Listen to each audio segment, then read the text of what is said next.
বাইরের বৃষ্টি মুষলধারে পড়েছে।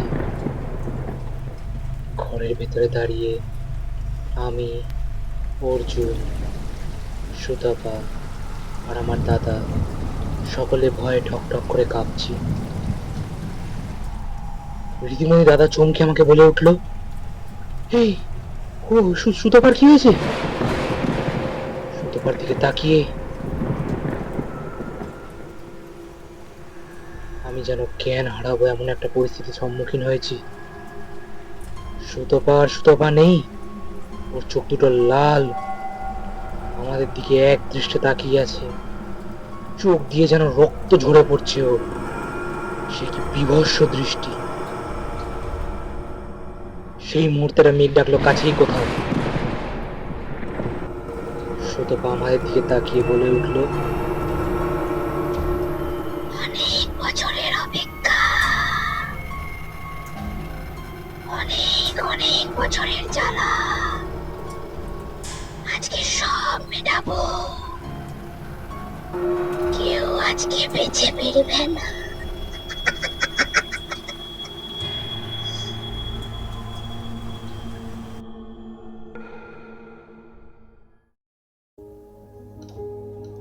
আবারও একবার ওয়েলকাম ব্যাক সকলকে। শুনছো ভাবনা। আমি শুভঙ্কর রয়েছি তোমাদের সঙ্গে। প্রথম বৃহস্পতিবার আমি একটা অফিসিয়াল ট্রেলার লঞ্চ করেছিলাম আমাদের এই ঘটনাটার, যার নাম রাজবংশের অভিশাপ। এই নামটা আমি ঘটনাটাকে কেন দিয়েছি, চলো এই নিয়ে আগে একটু আলোচনা করি। ঘটনা পাঠিয়েছেন কলকাতা থেকে তাপস রায়চৌধুরী। তিনি যেরকম ভাবে লিখেছেন আমি সেরকম ভাবেই তোমাদেরকে শোনাবো। তাপস রায়চৌধুরী লিখছেন যে, শুভঙ্কর, তোমার ঘটনাগুলো শুনছি কদিন ধরে, তবে আমি তোমায় জানাতে চাইবো আমার লাইফে ঘটা একটি ঘটনা, যেটা অনেক ছোটবেলায় আমার সঙ্গে ঘটেছিল। আর সেই ঘটনাটা ঘটার পরেই আমি আমার একটা গুরুতর সত্যের মুখোমুখি হই। আমি জানতে পারি যে আমাদের বংশে, অর্থাৎ রায়চৌধুরী বংশের একটা অভিশাপ আছে। কি সেটা আমি তোমাকে বিস্তারিত বলবো এই ঘটনাটার সঙ্গে।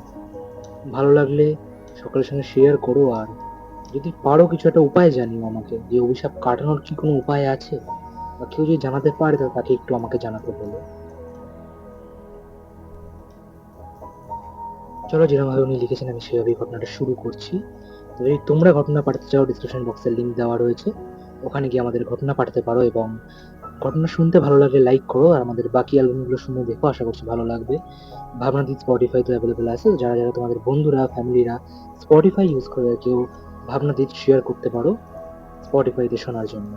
আর যারা যারা স্পটিফাই থেকে শুনছো, তারা আমাদের ইউটিউব চ্যানেলটা একবার ভিজিট করতে পারো, আশা করছি ভালো লাগবে। চলো ঘটনাটা শুরু করা যাক।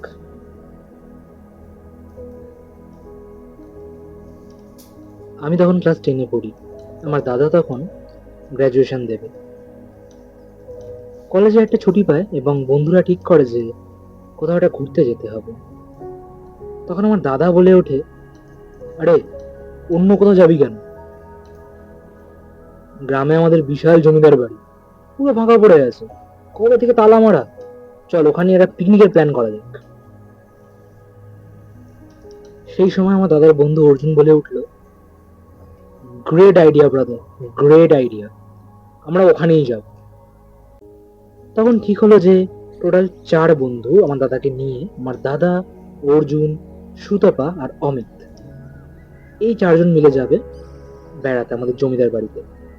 অবভিয়াসলি আমার মা বাবাকে না জানিয়ে দাদা ঠিক করে যে চুপচাপ চলে যাবে, কারণ জানালে সে যেতে দেবে না। ছোটবেলা থেকে আমরা শুনেছি আমাদের জমিদার বাড়ির ব্যাপারে, কিন্তু কখনো জানতে পারিনি যে কেন জমিদার বাড়িতে তালা, আর কেন ওখানে কেউ যায় না। এটা আমাদের কাছে ক্লিয়ার ছিল না। যাই হোক, আমরা ঠিক দাদারা ঠিক করে যাবে বলে দাদারা ঠিক করে যাবে বলে দাদা বাড়িতে এসে মিথ্যে কথা বলে যে কলেজের একটা প্রজেক্ট আছে এবং সেই জন্য একটু যেতে হবে বাইরে একদিনের জন্য, দুদিনের মাথায় বাড়ি চলে আসবে। আমি ফাঁকতালে খবর পেয়ে যাই দাদা কোথায় যাওয়ার প্ল্যান করছে।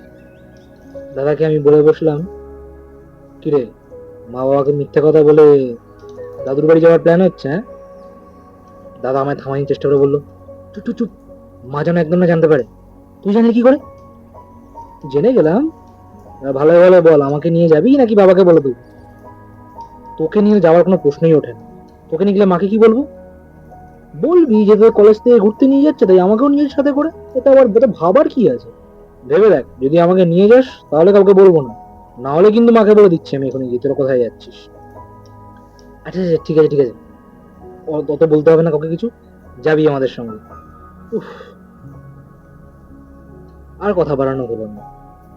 ঠিক হলো, তাহলে আমরা সবাই এবার একসঙ্গেই যাব। আমার দাদা, অমিত, শ্রুতপা, অর্জুন এবং আমি। শুভস্য শীঘ্রম।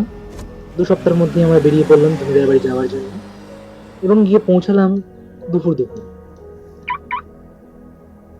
তালা খুলে ভেতরে গেলাম। চারিদিকে ধুলো প্রায়।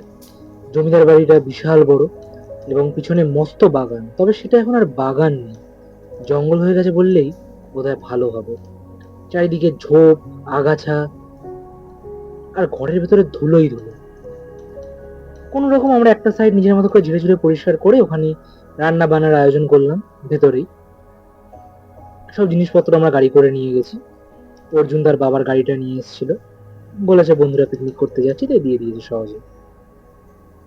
যাই হোক, সবকিছু জোগাড় যন্ত্র আমরা করলাম নিজেদের মতোই। তবে দুপুর থেকেই লক্ষ্য করছি বাইরে মেঘ ঘনিয়ে আসছে। বুঝতে বাকি হলো না রাস্তা বেশ ঝমঝম করে না। আমার দাদারা সবাই সিনিয়র, ওদের মাঝখানে আমি একমাত্র বাচ্চা ছিল, তাই আমার বলতে গেলে খুব একটা আনন্দ হচ্ছিল তা না, বাট ঠিক আছে, পিকনিকের একটা মজা তো থেকেই যায়। আর প্রথমবার আমাদের নিজের জমিদার বাড়ি দেখতে এলাম, এর থেকে বড় আনন্দ আর কি হতে পারে। বেশ সারাদিনটা হইচই হুল্লোড় করে কাটছিল। দুপুরবেলায় আমরা খেতে বসতে যাব, হঠাৎ একটা আশ্চর্যকর ঘটনা ঘটলো। যে বাড়িতে আমরা মাংস রান্না করেছিলাম সেটা সরিয়ে রাখা ছিল। যখন খেতে বসতে যাব তখন সুতপা বলে উঠলো, আরে দাঁড়া দাঁড়া, মাংসটা নিয়ে আসি। দাদা বলল যে, আরে হ্যাঁ, মাংস ছাড়া কি আর শেষ পাতে খাওয়াটা জমে নাকি, নিয়ে আয় নিয়ে আয়। মাংসর বাতিটা আনতে গিয়ে সুতপা হঠাৎ দেখি চিৎকার করে উঠলো। আমি দাদার সঙ্গে সঙ্গে দৌড়ে গেলাম ওইদিকে। সঙ্গে সঙ্গে ছাদ থেকে অর্জুন এরাও নেমে এলো, ওদের আগেই খাওয়া হয়ে গেছিল, ওরাও নেমে এলো। নেমে এসে বললো, কি রে, চিৎকার করলি কেন? আমরা তাকিয়ে দেখি মাংসের বাটিটা খোলা এবং মাংস পড়তে পড়তে সোজা চলে গেছে বাগানের দরজার দিকে। তারপরে বললো, আমি একটা ছায়া মূর্তি দেখলাম, ওই ওই তো দরজার পাশ দিয়ে সরে গেল, তোরা তোরা দেখ না গিয়ে। দাদা আর অমিত দা দৌড়ে গেল, গিয়ে কিছু কি মেরে দেখলো, কই কিছুই নেই, কিন্তু মাংসের টুকরো আর ঝোল পড়তে পড়তে গেছে পুরো মেঝেটা। সুতপাকে দাদা আস্তে আস্তে দিয়ে বললো যে, আরে মনে হয় জঙ্গল থেকে কোনো হিংস্র বিড়াল ফিড়াল এসেছিল, বলা যায় না এখানে কি আছে না আছে, ছেড়ে দরজা বন্ধ করে, দরজাগুলো বন্ধ রাখ, ও ভয় পাওয়ার কিছু নেই, ঠান্ডা হোক, চল ভেতরে চল। মাংস আর খাওয়া হলো না। দুপুরের খাওয়া শেষ করতে যতক্ষণ, তারপরেই মুষলধারে বৃষ্টি শুরু হয়ে গেল। ওখানে আলোর কোনো ব্যবস্থা নেই, আমরা মোমবাতি নিয়ে গেছিলাম, মোমবাতি জ্বালিয়ে আমরা বসে আছি। বসে বেশ কিছুক্ষণ আড্ডা দিচ্ছিলাম, গল্প গুজব গান বাজনা হচ্ছিল। হঠাৎ বাইরে মেঘ ডাকা শুরু হলো। এবার যেন আমাদের একটু একটু ভয় লাগতে লেগেছে, কেন বাড়িটা যেন যত অন্ধকার বাড়ছে তত যেন গাছ ছমছমে হয়ে উঠছে। আমরা বসেছিলাম দোতলার ঘরে, ওখানে বসেই আমরা আড্ডা দিচ্ছিলাম। হঠাৎ সুতপার কি মনে সুতপা বলে উঠলো, এই থাম থাম থাম, একটা আওয়াজ শুনতে পাচ্ছিস? আমরা গান বাজনা থামিয়ে হঠাৎ করে সবাই চুপ করে শুনতে লাগলাম। ঠিক তাই, বৃষ্টির আওয়াজ নয়, নিচের ঘরগুলোর মধ্যে কোনো একটা ঘর থেকে বাসনপত্রের আওয়াজ আসছে। হঠাৎ অর্জুনদা বলে উঠলো, আরে আমাদের মালপত্র তো নিচেই রয়েছে, চোরফোর ঢুকলো নাকি? আমার দাদা এটা শুনে বললো, তুই কি পাগল নাকি, এই ঝড় বৃষ্টির রাতে জঙ্গলে চোর আসবে কোত্থেকে? না না, নিচে নেমে একবার দেখা উচিত কিন্তু ব্যাপারটা। প্রথমে দাদা আর অর্জুনদা নামতে এসে তখন বললাম যে, আরে না না, দাদা দাদা, আমরাও যাচ্ছি একসাথে, দাঁড়া। আমরা সবাই ঠিক ধীরে ধীরে নিচে নামলাম দেখার জন্য কি ব্যাপার। একতলা অবধি আমাদেরকে নামতে হলো না, দোতলার সিঁড়িটা পার করতেই আমরা পাথরের মতো দাঁড়িয়ে পড়লাম সিঁড়ির মাথার উপরে। দেখতে পেলাম একতলার একটি ঘর, যেটা আমাদের আশা থেকে তালা বন্ধ। সেই ঘরটার ভিতরে আলো জ্বলছে, ইলেকট্রিকের আলো নয়,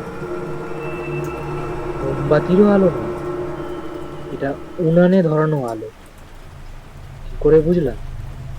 যখন উনান জ্বলে সেই আলো রিফ্লেকশন যেমন বোঝে, নেবে, হালকা হয়, আবার গাঢ় হয়, ওরম ভাবেই আলোটা জ্বলছে। ভেতর দিয়ে বাসনপত্রের আওয়াজ আসছে। কি করে সম্ভব? আমরা আশা থেকে তো এই ঘর তালা বন্ধ। এবার যেন আমরা সবাই একটু ভয় পেয়ে গেলাম। তাহলে কি ঘরে কেউ ঢুকেছে? ধীর পায়ে আমরা এগিয়ে গেলাম সেই ঘরের দিকে, দেখার জন্য কি ব্যাপার। ঘরের কাছে গিয়ে জানলা দিয়ে যেই আমরা উঁকি মেরেছি, আমাদের সকলের পায়ের তলায় যেন মাটি সরে গেল। কি দেখছি আমরা? সেটা একটা রান্নাঘর, ভেতরে জ্বলছে উনানের আগুন দাউ দাউ করে, তার উপরে হাঁড়ি চাপানো, রান্না হচ্ছে। রান্না কে করছে ওটা? সেই ঘরের সিলিং থেকে একটা মহিলার লাশ ঝুলছে, এবং সেই লাশটাই তার দু হাত বাড়িয়ে দিয়েছে রান্নার হাঁড়ির দিকে। সে সিলিং থেকে ঝুলছে, কিন্তু সে রান্নাও করছে।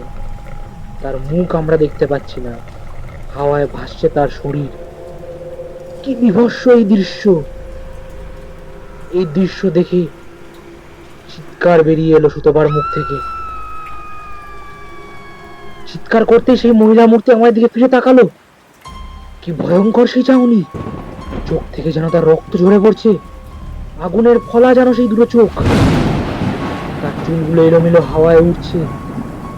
ওই বিভৎস রূপ দেখে তো অমিত ওখানেই অজ্ঞান হয়ে পড়ল। কিন্তু আমরা অমিতকে দেখতেই পেলাম না। আমরা কোন রকম নিজেদেরকে বাঁচানোর জন্য দৌড়তে দৌড়তে দোতলার ঘরের দিকে দৌড় লাগালাম। দোতলার ঘরের দরজার খিল মেরে আমরা এক কোণে গিয়ে চুপ করে বসে রয়েছি। আর দাদা বলে উঠলো, কি অমিত কোথায়? অমিত কোথায়? ও তো আমাদের সাথেই ছিল। অমিত অজ্ঞান হয়ে আমরা নিচেই পড়ে আছি। এ কি সর্বনাশ! বাইরের বৃষ্টি মুষলধারে বেড়েছে। ঘরের ভেতরে দাঁড়িয়ে আমি, অর্জুন, সুতাপা আর আমার দাদা সকলে ভয়ে ঠক ঠক করে কাঁপছি। রীতিমণি দাদা চমকে আমাকে বলে উঠলো, এই ও সুতপার কি হয়েছে? সুতপার দিকে তাকিয়ে আমি যেন জ্ঞান হারাবো এমন একটা পরিস্থিতির সম্মুখীন হয়েছি। সুতপা নেই, ওর চোখ দুটো লাল, আমাদের দিকে এক দৃষ্টে তাকিয়ে আছে। চোখ দিয়ে যেন রক্ত ঝরে পড়ছে ওর। সে কি বিভৎস দৃষ্টি! সেই মুহূর্তেটা মেঘ ডাকলো কাছেই কোথাও। সুতপা আমাদের দিকে তাকিয়ে বলে উঠলো, অনেক বছরের অপেক্ষা, অনেক অনেক বছরের জ্বালা আজকে সব মেটাবো। কেউ আজকে বেঁচে ফিরবে না।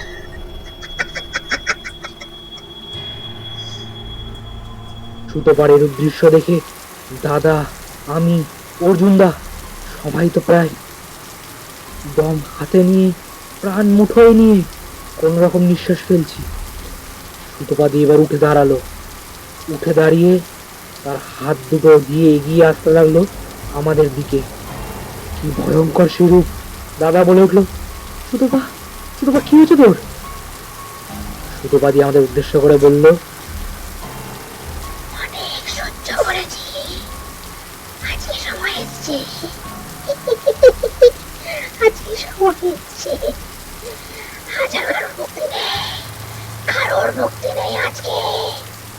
এই কথা বলে সুতপাটি ঝাঁপিয়ে পড়লো আমার দাদার উপরে, টিপে ধরলো আমার দাদার গলাটা। দাদা ছটফট করতে লাগলো। আমি আর অর্জুনদা এক কোণে দাঁড়িয়ে সেই দৃশ্য দেখছি। আমাদের কারুর সাহস হচ্ছে না। অর্জুন দা ছুটে গেল সুতোপাতির দিকে, একটাকে ধরে টানতে লাগলাম। অর্জুন দা বলতে লাগলো, সুতোপা ছাড়, কি করছিস তুই, ছাড় এক্ষুনি, ও মরে যাবে। কিন্তু তার গায়ে যেন এক অশরীরী শক্তি। আমি আর অর্জুন দা দুজনে মিলেও তাকে ছাড়াতে পারছি না। আমাদের দুজন যখন প্রায় অষ্টাগত হয়ে উঠেছি, হঠাৎ আমি দেখলাম দাদা চোখগুলো আদো আদো বুঝে আসছে। আমি প্রচন্ড ভয় পেয়ে গেলাম, এ কি হচ্ছে, আজকে গেল আমাদের শেষ দিন। অর্জুন দা সুতোপাদির এক ধাক্কায় ছিটকে গিয়ে পড়লো এক কোণে। আমি দেখলাম অর্জুন দা হঠাৎ তার গলা থেকে একটা লকেট বার করলো। কিসের লকেট সেটা স্পষ্ট নয়। যে অর্জুন দা ঝাঁপিয়ে পড়ো সুতোপাদির ওপরে, যে লকেটটা জোর করে তার গলায় ঢুকিয়ে দিল। সঙ্গে সঙ্গে সুতোপাদি মাটিতে লুটিয়ে পড়লো চোখ বন্ধ করে। দাদা কাঁপতে কাঁপতে উঠলো। আমি দাদাকে সামলে নিয়ে বললাম, দাদা তুই ঠিক আছিস? আমি ঠিক আছি। কি হয়েছে ওর, দেখো কি হয়েছে। দেখলাম অর্জুন একটা হনুমানজির লকেট তার গলায় ছিল, সে সুতোপাতির গলায় পড়িয়েছে। দাদা বললো, এখানে আর এক মুহূর্ত নয়, এক্ষুনি সুতোপাকে চলে এখান দিয়ে আমাদের বেরোতে হবে। সুতোপাতিকে কোনো রকম চাগিয়ে নিয়ে ওখান দিয়ে অর্জুন দা আমি দাদা কোনো রকম উপরে নিচে নামতে লাগলাম। দেখলাম অমিত দার তখন জ্ঞান ফিরেছে, মাটিতে পড়ে আছে তখনও, উঠে বসছে আস্তে আস্তে। আমি অমিতদার হাত ধরে বললাম, দাদা ওঠো, দাদা ওঠো, এখান দিয়ে আমাদের এক্ষুনি বেরোতে হবে, ওঠো। অমিত দা বলছে, কি হয়েছে? আমি কিছু বুঝতে পারছি না। আর বোঝার এখন সময় নেই, যদি বাঁচতে চাও তাহলে এক্ষুনি এখানে বেরোতে হবে। সবে আমরা সহদেবের মুখে যেতে যাব, সহদেবের মুখের উপরে ধম করে বন্ধ হয়ে গেল। আমরা সবাই তখন দিশাহীন হয়ে এদিক ওদিক তাকাচ্ছি, কি করবো এবার আমরা। হঠাৎ মনে পড়লো বাগানের দরজা, বাগানের দরজা খোলা আছে, ওখান দিয়ে বেরোতে হবে। দৌড়ে গেলাম বাগানের দরজার দিকে, তাড়াতাড়ি করে দরজাটা খুলে ওই ঝড় বৃষ্টি তুফানের মাথায় নিয়ে আমরা বেরিয়ে পড়লাম। গাড়িতে কোনো রকম সুতোপাদিকে এক কোণে শুয়ে আমরা উঠে বসলাম গাড়িতে। গাড়ি স্টার্ট দিয়ে দাদা ফুল স্পিডে টানলো গাড়িটাকে। ভয়ে আমরা তখন ভগবানের নাম স্মরণ করছি, বাইরে জোরে জোরে বাজ পড়ছে। ওই জঙ্গল দিয়ে দাদা ফুল স্পিডে গাড়ি টানছে। ঠিক জঙ্গল পার হয়ে আসবো সেই সময় হঠাৎ আমাদের গাড়ির সামনে একটা নারী মূর্তি এসে দাঁড়িয়েছে। দাদা জোরে ব্রেক কষে স্টিয়ারিংটা ঘুরিয়ে দিল গাড়ি। গাড়ি ছিটকে গিয়ে একটা গাছে লেগে বন্ধ হয়ে গেল গাড়ির ইঞ্জিন।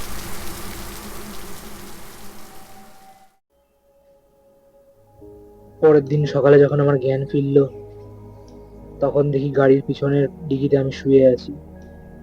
গ্রামের কিছু লোকেরা আমার দাদাকে অনেক কথা শোনাচ্ছে এবং আমরা এই যাত্রায় সকলেই বেঁচে গেছি। বাড়ি এসে যখন এই কথা সবাইকে বললাম, বাবার হাতে দাদা তো খুব মার খেলো, আর আমি প্রচন্ড বকা খেলাম। তারপর জানতে পারলাম এক অজানা সত্য আমাদের এই বংশের। আমার ঠাকুরদার আমলে ঘটেছিল এমন একটা ঘটনা, শুভঙ্কর, সেই ঘটনাটা আমি তোমাকে এখানে বলতে পারবো না। খুবই লজ্জাজনক একটি বিষয়, আমি তোমায় পরে কখনো সেটা জানাবো। কিন্তু সত্যি বলতে এই অভিশাপ থেকে আমাদের বাড়ি আজও মুক্তি পায়নি। এখনো মাঝে মাঝে স্বপ্নে আমরা সেই বিভৎস মূর্তিকে দেখে ভয় চমকে উঠি। এই ছিল আমাদের জীবনে ঘটে যাওয়া একটা মর্মান্তিকর ভয়ের ঘটনা। আজও আমরা সেই বাড়িতে আর ফিরে যাই না, এবং ওই বাড়ির নাম শুনলে এখনো আমরা ভয়ে আটকে উঠি। এটা একটা অভিশাপের মতো হয়ে গেছে শুভঙ্কর, তবে সহজে বলতে গেলে যে এই অভিশাপ থেকে বাঁচার কোনো উপায় আমি খুঁজে বেড়াচ্ছি আজও, যাতে এই দুঃস্বপ্ন থেকে মুক্তি ঘটে আর শান্তিতে বাকি জীবনটা কাটাতে পারি। আজও যখন আমি এই ঘটনা কারোর সঙ্গে আলোচনা করি, লোকে গল্প কথা বলে উড়িয়ে দেয় শুভঙ্কর। তাই ভাবলাম তোমার সঙ্গে আলোচনা করি। তুমি বেশ কিছু ঘটনা শুনিয়েছো, যেমন নজরের ঘটনাটা, এবং আরো কয়েকটা ঘটনা শুনছিলাম তোমার। শুনে একবারও মনে হলো না যে আমি কোনো গল্প শুনছি শুভঙ্কর।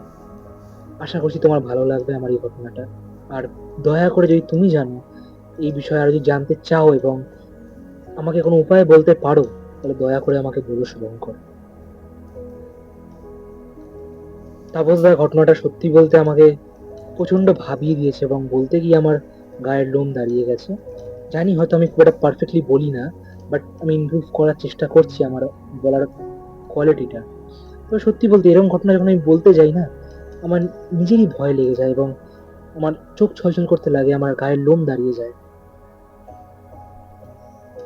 তবে আমি চাই যে এরকম ঘটনার সমাধান করতে আমি চাই, ভগবানের উপর বিশ্বাস রাখো, এই সমাধান তুমি একদিন ঠিক পাবে। আর আমি জানবো যে এই ব্যাপারে আমি আরো বৃত্তান্ত জানতে চাইবো তোমার থেকে। ভাবনাদিদের সঙ্গে থাকো, আমরা এই বিষয়ে বিস্তারিত আলোচনা করবো, এবং হতে পারে যখন আমরা আমাদের পডকাস্ট চালু করবো তখন তোমার এই ঘটনাটা দিয়ে এবং আমাদের যিনি লোলুপ দৃষ্টি ঘটনাটা পাঠিয়েছিলেন লিপিদি, তার ঘটনা দিয়ে যেন আমি শুরু করতে পারি আমাদের রিয়েল পডকাস্ট গুলোকে, যেখানে আমরা সমাধান খুঁজবো। তাই আমার ভাবনাদের বন্ধুদের কাছে একটা রিকোয়েস্ট, যে যারা যারা শুনছো তারা বেশি বেশি করে একটু শেয়ার করো এই ঘটনাগুলো, যাতে এগুলো সমাধান বেরোনোর কিছু সম্ভাবনা হলো যেন বৃদ্ধি পায়। এবং তোমাদের কাছে যদি সম্ভাবনা থাকে এবং সমাধান থাকে, তাহলে আমাদেরকে পাঠাতে ভুলো না। এবং আমি চাই যে তোমরা এই সমাধান কমেন্ট আমাদেরকে পাঠাও। ঘটনা পাঠাতে চাইলে ডেসক্রিপশন বক্সে লিঙ্ক দেওয়া রয়েছে। আজকে আমি একটু নিজেই ঘটনাটা পড়ে ট্রাভেলে পড়ে গেছি, তো কথা বাড়াবো না, যে ঘটনাটাকে আমি এখানে শেষ করব। দেখা হবে খুব শীঘ্রই নতুন একটা ঘটনা নিয়ে। তাপসদা, ভালো থেকো তুমি, এবং ভাবনীদের সকল মেম্বার্সরা ভালো থাকবেন, সুস্থ থাকবেন, এবং সকলের ভালো কামনা করবেন, সকলের সুস্থতা কামনা করবেন। ভগবানের কাছে প্রার্থনা করবেন যেন সকলে ভালো থাকে, সকলে সুস্থ থাকে, এবং সকলে মনে করে কিন্তু শুনতে থাকবেন ভাবনাতীত, এমন কিছু ঘটনা যার কিন্তু কোনো ব্যাখ্যা হয় না। সঙ্গে আমি রয়েছি এবং থাকবো আপনাদের শুভঙ্কর।